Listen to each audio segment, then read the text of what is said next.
किसान साथियों, कम लागत में ज्यादा उपज के लिए इफ्को नैनो डीएपी से बीज और पौध का उपचार जरूर करो। गेहूं, जौ, चना, मेथी, जीरा जैसी फसलों के लिए 1 किलोग्राम बीज को 5 मिलीलीटर नैनो डीएपी से उपचारित करो। सरसों की फसल के लिए 1 किलोग्राम बीज के लिए 10 मिलीलीटर नैनो डीएपी से उपचारित करो। पौध वाली फसलों में 1 लीटर पानी में 5 मिलीलीटर नैनो डीएपी से जड़ का उपचार जरूर करो। किसान साथियों, नैनो डीएपी से खर्चा कम और उत्पादन ज्यादा। किसान साथियों, कम लागत में ज्यादा उपज के लिए इफ्को नैनो डीएपी से बीज और पौध का उपचार जरूर करो। गेहूं, जौ, चना, मेथी, जीरा जैसी फसलों के लिए 1 किलोग्राम बीज को 5 मिलीलीटर नैनो डीएपी से उपचारित करो। सरसों की फसल के लिए 1 किलोग्राम बीज के लिए 10 मिलीलीटर नैनो डीएपी से उपचारित करो। पौध वाली फसलों में 1 लीटर पानी में 5 मिलीलीटर नैनो डीएपी से जड़ का उपचार जरूर करो। किसान साथियों, नैनो डीएपी से खर्चा कम और उत्पादन ज्यादा।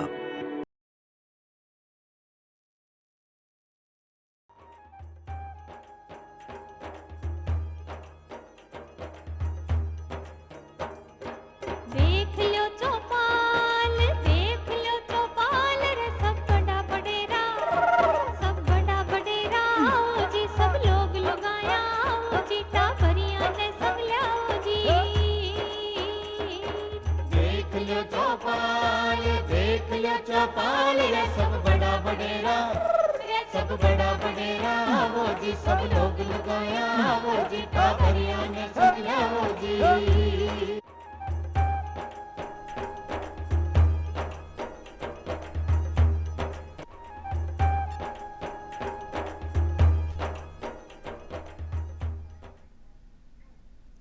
चौपाल देख बड़ा सबड़ा भाई और बहना ने राम राम साहब। बाहर बना कोई भी राज्य शासन प्रशासन सरकार जद ही अच्छी मानी जावली जद उस देश में रहे वाला सबड़ा लोगों ने समान विकास को अधिकार मिले, समान अवसर मिले। अपनो देश धर्मनिरपेक्ष राष्ट्र है और अपनी सरकार हमेशा कोशिश करी है कि जो अपना अल्पसंख्यक भाई बहन है वहाँ समान अधिकार मिले, वहाँ विकास को समान अवसर मिले। माननीय प्रधानमंत्री जी सबका साथ सबका विकास सबका विश्वास की बात करें। माननीय प्रधानमंत्री जी के द्वारा चलाएड़ो नया 15 सूत्री कार्यक्रम ई भावना के तहत ही है। ये 15 सूत्री कार्यक्रम की कई खास कुछ बातें हैं जाने ध्यान में रखकर अपना अल्पसंख्यक भाई बहन प्रगति के पथ पर उत्तरोत्तर अग्रसर हो सके है। वहाँ की जो कई तरह की स्कीम चला मेड़ी है, शिक्षा के ताणी, रोजगार के ताणी, इसके अलावा सांप्रदायिक सद्भाव अपने देश में कहीं कायम रह सके है। आपने कौन सी बातों को ध्यान रखनी चाहिए, तमाम जानकारी लेर आज अपने चौपाल में 2 विशेषज्ञ ने आप आमंत्रित करियो। श्री जसबीर सिंह जी चिरपरिचित चेहरा हैं, पूर्व अध्यक्ष हैं राजस्थान अल्पसंख्यक आयोग का, अपने कार्यक्रम में पहले भी आ चुके हैं। आपको बहुत बहुत स्वागत है साहब, राम राम। और दूसरा विशेषज्ञ है डॉक्टर सऊद अख्तर साहब, आप पूर्व उपनिदेशक हैं अल्पसंख्यक मामलात विभाग का। तो दोनों मेहमानों को स्वागत है। सबसे पहले सरदार साहब मैं आपके नहीं यह पूछा हूँ, अल्पसंख्यक को मतलब कहिए, अल्पसंख्यक कौन है? देखो, अब गोविंद सिंह जी आपने बड़ा अहम सवाल पूछा है। अल्पसंख्यक भारत के अंदर जो है अल्पसंख्यक समुदाय पहले 5 थे, जिनमें मुस्लिम, ईसाई, सिख, बौद्ध और पारसी थे 5। 2012 में इस कानून में नियम के अंदर संशोधन किया गया और जैन समुदाय को भी अल्पसंख्यक वर्ग के रूप में पहचान भी दी गई और उनको शामिल भी किया गया उस नाते। और हमारे यहाँ पर धार्मिक आधार पर ही अल्पसंख्यकों की परिभाषा है और ये 6 समुदाय मुस्लिम, ईसाई, सिख, बौद्ध और पारसी और जैन, ये समुदाय अल्पसंख्यकों में माने जाते हैं।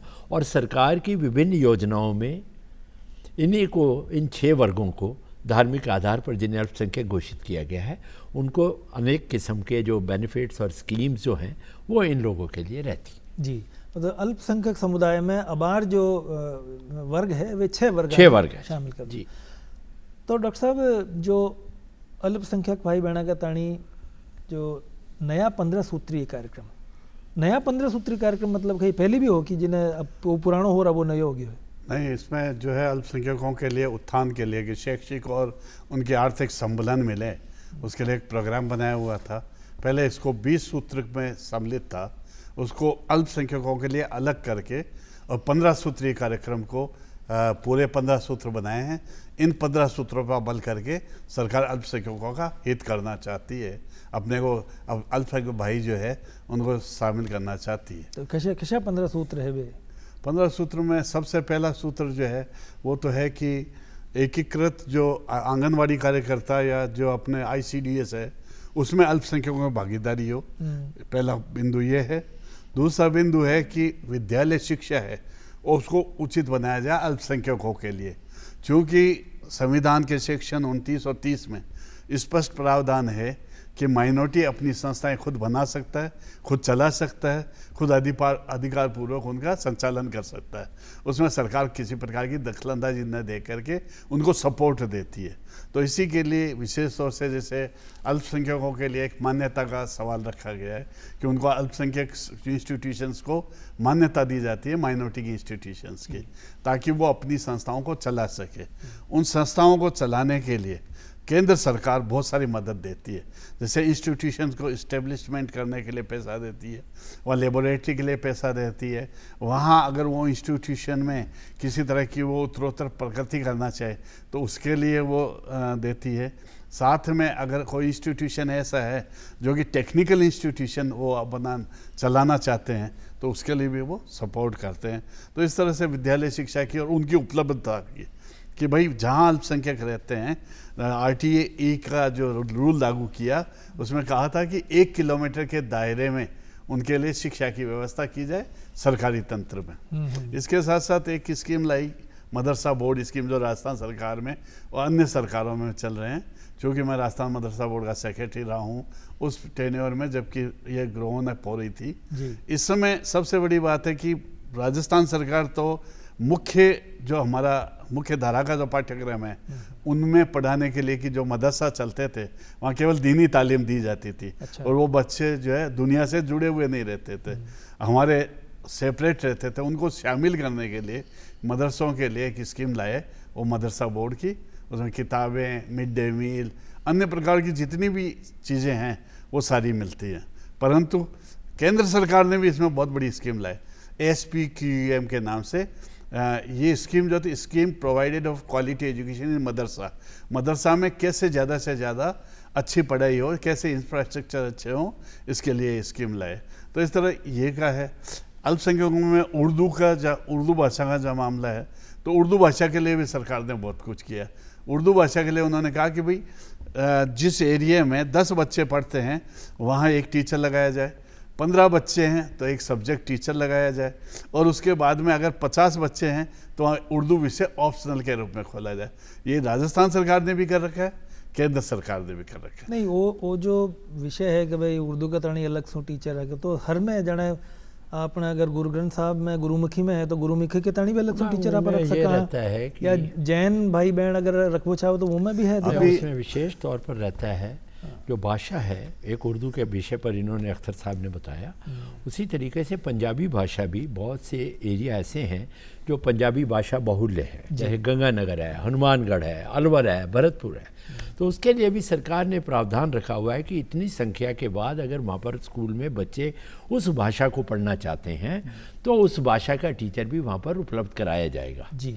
तो उसके नाते भी जो ऐसे ज़िले मैंने आपको बताए जहाँ पर पंजाबी भाषा पढ़ना चाहते हैं बच्चे, वहाँ पर भी टीचर को मुहैया कराना सरकार की जिम्मेदारी है, जिसका निर्वहन राज्य सरकार करती है। इसमें एक बात मैं जसबीर सिंह साहब की बात में ऐड करना चाहूँगा।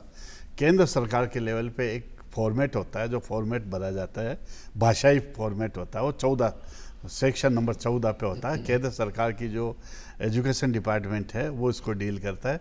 उसमें पंजाबी, सिंधी, गुजराती, उर्दू, ये भाषी जो बच्चे हैं उनके लिए वो कार्य किया जाता है। बच्चों को टीचर्स की अपॉइंटमेंट होती है, वहाँ पाठ्यक्रम बनता है और पाठ्यक्रम को संचालित किया जाता है। तो वो जो 15 सूत्री कार्यक्रम चलावा के पाछे सरकार की मंशा खई है, उद्देश्य खई है? देखो, मंशा उद्देश्य जो है, जैसा अभी अख्तर साहब कह रहे थे, गोविंद सिंह जी, सरकार की मंशा बहुत स्पष्ट है। पहला, एडुकेशनल एम्पावरमेंट, शैक्षणिक सशक्तिकरण करना अल्पसंख्यकों का ये पहला उद्देश्य है। दूसरा उद्देश्य उनका आर्थिक सशक्तिकरण करना, इकोनॉमिक एम्पावरमेंट करना। तीसरा है समाज के अंदर सद्भाव का वातावरण रहे, सांप्रदायिक सद्भाव रहे, जिससे कि एकजुट और समरस समाज का हम निर्माण कर सकें। आपको मालूम है कि भारत एक ऐसा देश है जहाँ पर यह कहावत कही जाती है कि 4 कोस में पानी बदले 8 कोस में वाणी। तो हर जगह पर यह भाषाएं बदलती हैं, लिपियां बदलती हैं, देवता बदलते हैं, कुल देवता बदलते हैं, उपासना की विधियां बदलती हैं। तो ये हमारी सरकार का, वर्तमान केंद्र सरकार का भी, जैसा भी आपने शुरुआत में कहा, सबका साथ, सबका प्रयास, सबका विश्वास, ये प्रधानमंत्री जी की, मोदी जी की योजना है। तो उसके तहत एजुकेशनल एम्पावरमेंट के 6 बिंदु बनाए गए हैं इन 15 सूत्री कार्यक्रम के अंदर, कि उनका एजुकेशनल एम्पावरमेंट हो, चाहे वो स्कॉलरशिप के रूप में है, चाहे मौलाना आज़ाद फाउंडेशन है जो कि अल्पसंख्यक संस्थाओं को इंफ्रास्ट्रक्चर के डेवलपमेंट के लिए भी पैसा देती है। कोई लेबॉर्ट्रीज बनानी है, खेल के ग्राउंड्स बनाने हैं, लाइब्रेरीज बनानी है, तो उनके लिए पैसा देती है। एजुकेशनल एम्पावरमेंट के साथ साथ इकोनॉमिक एम्पावरमेंट उनका कैसे होगा? स्किल डेवलपमेंट करना है उनका। उनके लिए सीखो और कमाओ की योजना चल रही है कि सीखो भी और कमाओ भी। तो इकोनॉमिक एम्पावरमेंट। फिर उसके साथ साथ जो तीसरा बिंदु है, समाज में सद्भाव रहे।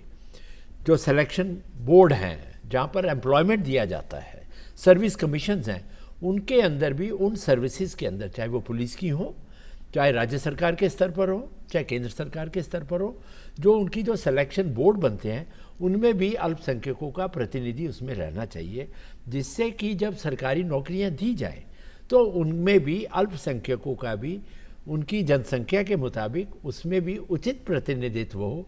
और ये कोशिश सारी जो है 15 सूत्री कार्यक्रम की, कि जब विकास किया जाए समाज का, तो कोई भी वर्ग, चाहे उनकी जनसंख्या कम हो, ऐसा नहीं रह जाए कि जो इस विकास की नदी में, विकास की जो चल रही है उसमें अछूता रह जाए।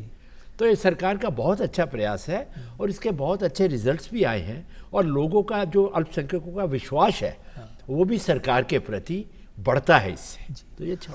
अख्तर साहब, जसबीर जी जो बात कर रहा कि भाई आर्थिक मजबूती प्रदान करवा के ताणी रोज़गार की बात करी। रोज़गार में देखो केवल सरकारी नौकरी तक ही बात नहीं, सरकारी नौकरियां सीमित हैं, सब ने मिल भी कौन सके है जी। तो वहाँ कुछ हुनरमंद बना, वहाँ कुछ कामगार बनाना की भी कोई योजना है? कोई आपको काम धंधो MSME के तहत कोई करवो चाहे तो वहाँ कुछ विशेष प्रावधान है? कोई ऋण व्यवस्था है, कोई अनुदान व्यवस्था है, शानी कुछ है इसमें चर्चा? देखो गोविंद जी, कैसा है, राज्य सरकार जो है, राज्य सरकार ने इन 15 सूत्री कार्यक्रम पे भी बहुत काम किया है, और स्किल ट्रेनिंग जो अन्य लोगों को दी जाती है उसमें अल्पसंख्यकों को भी ट्रेनिंग दी जा रही है।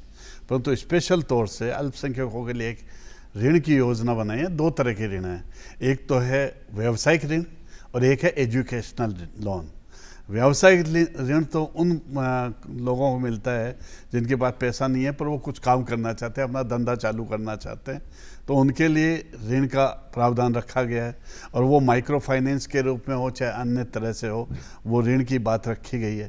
और इस ऋण में जो है वापस चुकाने के लिए बहुत मिनिमम इंटरेस्ट रखा 3% का। अगर महिलाएं हैं तो अगर महिलाएं हैं और उनको ऋण मिला 3% ब्याज पर और उन्होंने वापस ऋण चुका दिया टाइम से, तो उनको 2% के फ्री कर दिया है। 1% पे ही वो ऋण उपलब्ध है। तो इतनी बढ़िया व्यवस्था ये है कि उनको ऋण मिल रहा है, उनको वो साधन मिल रहे हैं, संसाधन मिल रहे हैं, स्किल ट्रेनिंग्स मिल रही है। और इसमें एक 15 सूत्री कार्यक्रम में एक विशेष तौर से एक महिलाओं के लीडरशिप प्रोग्राम की बात है कि महिलाओं की सशक्तिकरण के लिए उनको लीडर बना करके वो अगवा रहें, वो आगे बढ़ें, इसके लिए भी बहुत सारी ट्रेनिंग जो है भारत सरकार के लेवल पे या राजस्थान सरकार दोनों पे ही और जो ये ट्रेनिंग आयोजित करवा रही है। उनको किस तरह से वो बाहर निकलें, किस तरह से अपने आप को सशक्त बनाएं, अपने आप को सेंसिटिव बनाएं, संवेदनशील बनाएं, उसके लिए लीडरशिप प्रोग्राम रोशनी के नाम से जो है किया गया है। बहुत सारे राजस्थान में रोशनी के नाम से बहुत सारी ट्रेनिंग्स हम लोगों ने करवाई है। उस्ताद योजना भी बड़ी महत्व काम की है। उस्ताद योजना में यह था प्रोग्राम कि भारत सरकार की योजना थी ये, और भारत सरकार की योजना में यह था कि जो व्यक्ति पहले से स्किल्ड है, वो स्किल्ड व्यक्ति अपने क्षेत्र में जो काम चल रहे हैं, बहुत सारे काम चल रहे हैं, बहुत सारे जैसे लेदर का काम करता है, कोई किसी दूसरे तरह के काम लुहार का काम करता है, कोई अगर मान लो जो कारपेंटर का काम करता है, बहुत सारे अल्पसंख्यक, मतलब सबसे बड़ी बात है कि अल्पसंख्यकों में मुस्लिम हैं, सरदार हैं, सिख हैं, क्रिश्चियन हैं, इन लोगों में बहुत सारी पुरानी स्किल्स हैं इनके पास में। जी, जी। उस स्किल्स को कैसे डेवलप किया जाए, कैसे उन लोगों को नई नई टेक्निक सिखाई जाए, और टेक्निक ही नहीं सिखाई जाए,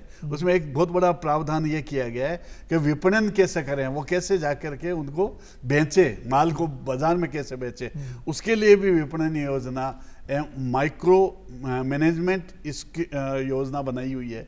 वो मैनेजमेंट योजना मैनेजमेंट सिखाती है कि किस तरह से वो अपने अलग अलग जगह, और उसके साथ साथ सरकारें दोनों, केंद्र सरकार के लेवल पे भी और राजस्थान सरकार के लेवल पे बहुत सारे आयोजन किए जाते हैं जहां वो अपने अपने प्रोडक्ट को डिस्प्ले करते हैं। डिस्प्ले करने के बाद बहुत सारी कमाई करते हैं, उनका आर्थिक संबलन भी बढ़ता है। जसबीर जी, आप तो लंबा वक्त तक अल्पसंख्यक आयोग का अध्यक्ष रहा हो, तो सांप्रदायिक सद्भाव कायम रहे और आपस में प्यार मोहब्बत बनी रहे, ई का ताणी आपका कोई विशेष प्रयास हो, और उनके अलावा राज्य सरकार की, केंद्र सरकार की कोई योजनाएं हो तो बाकी जानकारी मैं था सोचा। देखो गोविंद सिंह जी, जैसा मैंने अभी आपको कहा कि 3 बिंदु जो हैं वो सांप्रदायिक सद्भाव के दृष्टि से ही बनाए गए हैं 15 सूत्री कार्यक्रम में। और सांप्रदायिक सद्भाव को एक दूसरे के साथ समझना, एक दूसरे को, तो हमने, मैं जब आयोग का अध्यक्ष था तो हमने एक कार्यक्रम शुरू किया था जिसका नाम दिया था हमने एक संवाद। एक संवाद में हम प्रत्येक धर्म के जो मुख्य त्यौहार हैं उनको हम सेक्रेटेरिएट सचिवालय में मनाते थे, और उसमें हमने कोई भेदभाव नहीं, चाहे वो जन्माष्टमी है, चाहे बुद्ध पूर्णिमा है, चाहे क्रिसमस है, चाहे महावीर जयंती है, चाहे बैसाखी है, चाहे गुरु गोविंद सिंह जी की जयंती है, चाहे ईस्टर है, तो हम इन त्योहारों को मनाते थे। और इस पर्टिकुलर धर्म के जो त्यौहार है उसके वक्ता को बुलाने के साथ साथ सभी समाज के सभी वर्गों के लोगों को बुलाते थे जी। तो एक दूसरे को समझना, एक दूसरे की पंथ परंपरा को समझना, एक दूसरे की उपासना पद्धति को समझना, एक दूसरे के महापुरुषों के इतिहास को समझना, उससे सम्मान का भाव, समझ का भाव आता है। तो हमने ये कार्यक्रम किया था जिसका कि बहुत ही लाभप्रद रहा, और एक ऐसा यूनिक प्रोग्राम हमने सचिवालय में प्रारंभ किया। उस समय मेरे को, उस समय की तत्कालीन मुख्यमंत्री जी की याद है, उनका संदेश आता था हमारे को प्रत्येक कार्यक्रम के लिए, और उन्होंने मेरे को एक बार कहा भी कि भाई यह तो सेक्रेटेरिएट के अंदर तो अफसर और राजनेता ही आते हैं, आपने इन साधु संतों को, इनको भी बुलाना प्रारंभ कर दिया है। तो बड़ी खुश हुई। तो ये एक ऐसा प्रयास रहता था जिससे हम एक दूसरे को समझें। जैसा मैंने अभी आपको कहा, इस देश के अंदर विविध पंथ परंपराएं हैं, विविध महापुरुष हैं, तो जब तक हम उनको समझेंगे नहीं तो हम उनके बारे में किसी भी अनर्गल टिप्पणी को करना, किसी के बारे में कोई गलत बात करना, उससे दूसरे की भावना को ठेस पहुंचता है। तो इसको दूर करने के लिए और सामाजिक समरसता का भाव रहे समाज में, हमने अनेक प्रयास ऐसे किए जिनका कि बड़ा उत्साहवर्धक परिणाम रहा। और कई जगह पर कोई जुलूस निकालना था या कहीं पर कोई नगर यात्रा निकलनी थी, तो उसके लिए भी हम प्रशासन को चाक चौबंद करते थे कि इस दौरान उस जिले के अंदर शांति बनी रहे और आपस में मिलजुल कर इस त्यौहार को मनाया जाए, उसके भी प्रयास करने का हम काम करते थे। तो इसके बड़े उत्साहवर्धक परिणाम। जी अच्छा डॉक्टर साहब, गरीब तबको शहर में काम करवा के तणी आवे, और चूँकि शहर में तो किराए का मकान में बहुत बार तो अच्छी अगर कॉलोनी मिले या साफ़ सुथरी कॉलोनी मिले तो मकान का किराया ही बहुत होया करे, तो वो मजबूरन समझो या उनकी आर्थिक अक्षमता समझो, ई के कारण वो मलिन बस्ती में निवास कर लेवे, और बहुत बार लंबा समय तक वो पूरा जीवन ही मलिन बस्ती में ही काट देवे। उन्हें भी एक अच्छो जीवन जीवा को अधिकार है, चाहे कोई भी वर्ग विशेष को हो। तो मलिन बस्तियाँ में जो निवासी है वहाँ का जीवन स्तर ऊंचा उठावा के तरणी कोई आवासीय व्यवस्था हो या बी कॉलोनी नहीं कोई साफ सुथरा मतलब बनाने की व्यवस्था हो, शायद कोई बात है तो बताओ। अब इसमें 15 सूत्री में ही इसको शामिल किया गया है। 15 सूत्री में क्या है कि ये जो मलिन बस्तियों के लिए जो प्रोग्राम्स है, जो और इसके साथ प्रधानमंत्री आवास योजना है, इसमें भी अल्पसंख्यकों को विशेष तरह से ध्यान रखने की आवश्यकता की बात बताई गई है कि इनमें विशेष तौर से इन मलिन बस्तियों के जो मलिन बस्तियां हैं इनमें कैसे सुधार किया जा सके, इसमें कैसे जो है सरकारी जो जितनी भी योजनाएं हैं वो डायरेक्ट उन पे इम्प्लीमेंट हो, सड़कें बने, वहाँ नालियाँ बने, वहाँ सफाई रहे, सफाई की व्यवस्था बने। उसके लिए विशेष तौर से पैसा विश्व बैंक के थ्रू आता है, उसमें इन बस्तियों को विशेष तौर से सम्मिलित करने का प्रावधान किया गया है। साथ साथ में ये जो बच्चे आपने जैसा बताया किराए की बात, तो बहुत सारे बच्चे जो है वो आते हैं पढ़ने के लिए शहरों में, और शहरों में वो रहते हैं, तो उसके लिए बहुत बड़ी अनुप्रति योजना बनाई गई है। अनुप्रति योजना में वो रह करके कोचिंग कर ले तो कोचिंग फ्री, और वो जहाँ रहेंगे तो छात्रावास रहेंगे तो 40,000 रुपये उन बच्चों को वार्षिक रूप से देने का प्रावधान रखा गया है। तो इसी तरीके से बच्चों की स्कॉलरशिप्स की बात है तो उसमें मेरिट कम मीन्स है, प्री मैट्रिक है, पोस्ट मैट्रिक है, मेरिट कम मीन्स है। जैसे सर ने आप भी ये बात बताई, मौलाना आज़ाद की बात बताई, तो उसमें भी इसको मौलाना आज़ाद गर्ल्स के लिए स्कॉलरशिप है कि अल्पसंख्यक बच्चों को उसमें स्कॉलरशिप मिले। और ये स्कॉलरशिप भी अनुपातिक रूप से देने की है कि जितना अनुपात है वो अनुपात भी बांट दिया गया है ताकि जो है सब वर्गों को बराबर बराबर हिस्सा मिल सके। ये भी काम किया गया है। साथ साथ में एक ग्रामीण आवास और विकास की योजनाएं चलती हैं, और म्यूनिसिपैलिटी एरिया के नगर निगम और म्यूनिसिपैलिटी के एरिया में जो सरकारी तंत्र की योजनाएं हैं उनमें भी इनको सम्मिलित किया गया है कि अल्पसंख्यकों को ज़्यादा से ज़्यादा कैसे लाभ मिल सके, तो वो योजना भी बनाई गई है। अच्छा जसबीर जी, अल्पसंख्यक भाई बहन है तो कोई भी फ़ायदो लेवा का ताणी कागज मांगे है सरकार, तो वो कोई सर्टिफिकेट आवश्यक है या नाम का आधार पर भी ना मान लेवा कि भाई वो अल्पसंख्यक उसके लिए उसके लिए एक सर्टिफिकेट जारी होता है, अल्पसंख्यक सर्टिफिकेट। और अल्पसंख्यक सर्टिफिकेट जो है उपखंड अधिकारी जो है वहाँ के वो जारी करते हैं। उनको अप्लाई करना होता है, सारी रिपोर्ट ली जाती है कि किस वर्ग से वो संबंधित है, और उस संबंधित वर्ग का आकलन करने के बाद उसका सरदार सिख है तो उस जो है जाति है उसके जो प्रमुख है उनसे पूछा जाता है। और दूसरी कम्युनिटीज हैं जितने भी, जैसे 6 वर्ग है इसमें, 6 वर्गों के इंश्योर होने के बाद कि भाई ये अल्पसंख्यक का है। और ये अल्पसंख्यक प्रमाण पत्र जो है सरकारी सेवाओं के लिए और सरकारी योजनाओं के लिए सबमिट करना होता है, तो इसलिए हर इस वर्ग के व्यक्ति को अपना सर्टिफिकेट बना लेना चाहिए। तो जो सर्टिफिकेट है वो एक बार ही बनाना है या वो कोई रिनोवेशन हुआ है? अभी सरकार ने उसको एक जो है होल लाइफ के लिए घोषित किया हुआ है, और हाँ, जी, तो इसलिए कोई दिक्कत नहीं है। अल्पसंख्यक वर्ग का सर्टिफिकेट चाहिए उसको। अच्छा जसबीर जी, कोई अपनी भारत देश में सभी वर्ग धर्म का लोग रहे हैं, चाहे अनचाहे भी कई बार दुर्घटनाएं हो जावे अपने देश में, और बड़ी घटना हुआ तो बहुत सारा जो भाई बहन है वे अपने निवास स्थान में छोड़कर भी दूसरी जगह जाना पड़ जावा ने, या कोई लूटपाट की भी घटनाएं हो जावे, आप अखबार में पढ़ा, तो वहाँ के पुनर्वास के ताणी कोई सरकार की कोई योजना है, स्कीम है, उनकी कई व्यवस्था है? पुनर्वास के तो यूँ है गोविंद सिंह जी की, वैसे तो ये अगर कोई ऐसी घटना हो जाती है तो उसको डिफ्यूज़ किया जाता है, और ये प्रयास रहता है प्रशासन का और शासन का कि अगर कहीं पर घटना हुई है तो लोकलाइज रूप से ही उसके समाधान निकाल लिए जाए। कोई मैं नहीं समझता कि ऐसा कोई वाकया भी कोई राजस्थान के अंदर पिछले कई वर्षों में आया हो कि जहाँ पर कोई गांव को या शहर को स्थान को छोड़कर गए हों। मेरे को सिर्फ एक घटना याद आती है, 2006 के अंदर मूसाखेड़ा अलवर में एक घटना हो गई थी सांप्रदायिक, जहाँ पर कुछ लोगों ने, एक समुदाय के लोगों ने दूसरे समुदाय के कुछ लोगों को मार दिया था। तो उसमें भी सरकार ने मुआवजा भी दिया और त्वरित कार्रवाई भी करी, और वहाँ पर कुछ दिन के लिए वहाँ पर एक समुदाय विशेष के लोग छोड़कर गांव को डर की वजह से चले गए थे। तो सरकार का निर्देश आया, मैं उस समय अल्पसंख्यक आयोग में अध्यक्ष के रूप में काम कर रहा था 2006 में, तो आदरणीय मुख्यमंत्री जी ने भी हमारे को कहा कि आप वहाँ जाकर समझाइश करिए कि कानून अपना काम करेगा जी, कानून करेगा काम, लेकिन कुछ लोगों ने अगर कोई ये गलत काम, गैर कानूनी काम कानून से परे जाकर कर दिया है तो कानून उनको सजा देगा, लेकिन पूरे समुदाय के लोगों को इसकी वजह से कष्ट उठाना पड़े या अपने शहर या गांव को छोड़कर जाना पड़े तो ये जायज़ बात नहीं। तो हम लोगों ने दोनों ही समुदायों को समझाकर कि कानून अपना काम करेगा, उसमें कोई लापरवाही नहीं होगी, लेकिन आप भी यहाँ पर एक ही जगह पर रहते आए हो तो वैसे ही आपको रहना है। तो हमने उसको सेटल किया था। अभी मेरे को इन दिनों में कोई ऐसी शिकायत कोई नहीं आई है, ना समाचार पत्रों में, ना कोई घटना हुई है राजस्थान के अंदर कि जिसमें किसी भी समुदाय के लोगों को ऐसे दबाव में अपने गांव को छोड़कर या शहर को छोड़कर दूसरे स्थान पर जाना पड़ा। इसमें एक चीज़ मैं ऐड करना चाहूँगा कि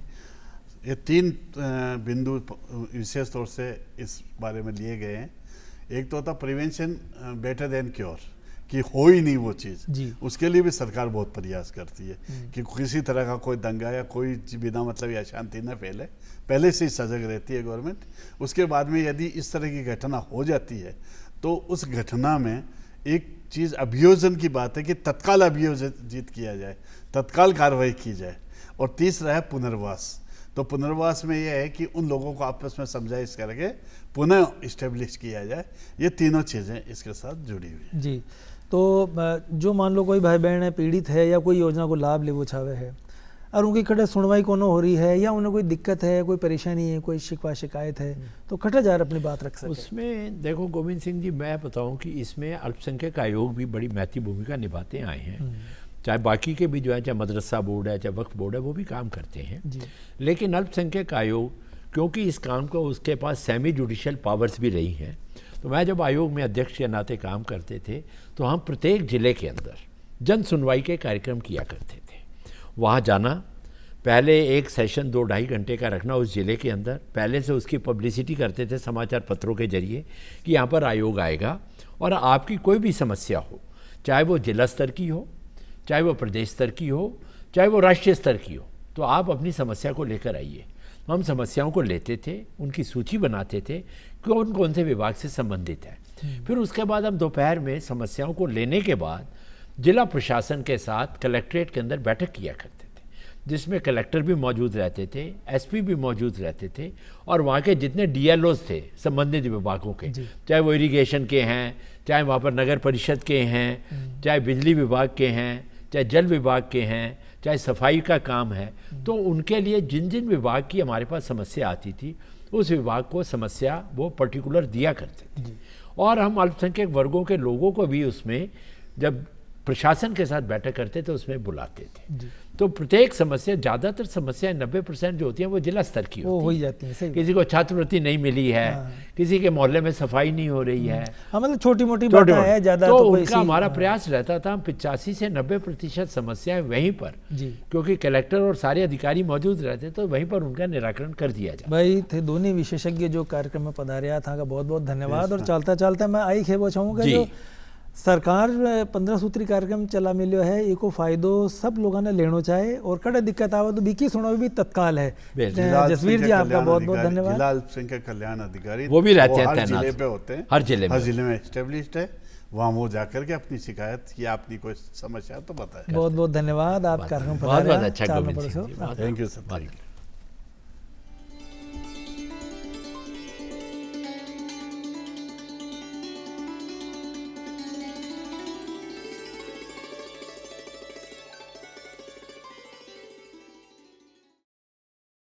किसान साथियों, कम लागत में ज्यादा उपज के लिए इप्को नैनो डीएपी से बीज और पौध का उपचार जरूर करो। गेहूं, जौ, चना, मेथी, जीरा जैसी फसलों के लिए 1 किलोग्राम बीज को 5 मिलीलीटर नैनो डीएपी से उपचारित करो। सरसों की फसल के लिए 1 किलोग्राम बीज के लिए 10 मिलीलीटर नैनो डीएपी से उपचारित करो। पौध वाली फसलों में 1 लीटर पानी में 5 मिलीलीटर नैनो डीएपी से जड़ का उपचार जरूर करो। किसान साथियों, नैनो डीएपी से खर्चा कम और उत्पादन ज्यादा। किसान साथियों, कम लागत में ज्यादा उपज के लिए इप्को नैनो डीएपी से बीज और पौध का उपचार जरूर करो। गेहूं, जौ, चना, मेथी, जीरा जैसी फसलों के लिए 1 किलोग्राम बीज को 5 मिलीलीटर नैनो डीएपी से उपचारित करो। सरसों की फसल के लिए 1 किलोग्राम बीज के लिए 10 मिलीलीटर नैनो डीएपी से उपचारित करो। पौध वाली फसलों में 1 लीटर पानी में 5 मिलीलीटर नैनो डीएपी से जड़ का उपचार जरूर करो। किसान साथियों, नैनो डीएपी से खर्चा कम और उत्पादन ज्यादा।